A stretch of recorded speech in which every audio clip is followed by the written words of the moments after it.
Cebimde bozukluk, bir korku, bir özlem, yabancı tenleriyle bıraktılar. Evimde boy aynam, bir suçlu göz kırpar, yoksa ben miyim onlar?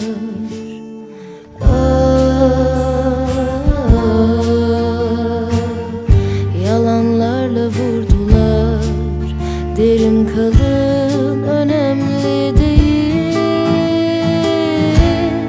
Tam ne renkti gözlerin, kısıldı mı sesin, senin de yokluğuma ağladığın gece. Üşürse ellerin, rüyama beklerim seni, yokluğuna ağladığım gece. La la la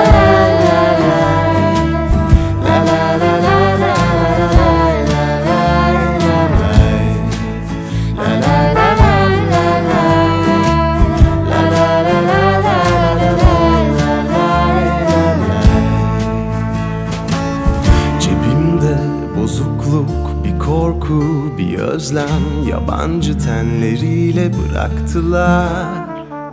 Evimde boy aynam, bir suçlu göz kırpar, yoksa ben miyim onlar?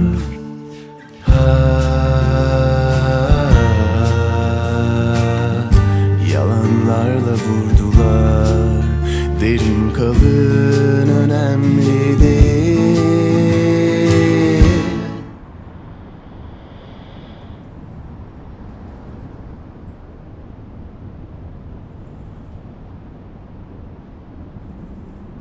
Tam ne renkti gözlerin,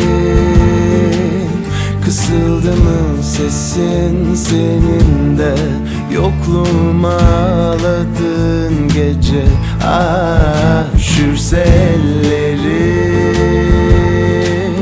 rüyama beklerim seni, yokluğuna ağladığım gece. Tam ne renkti gözlerin, kısıldı mı sesin, senin de yokluğuma ağladığın gece. Üşürse ellerin, rüyama beklerim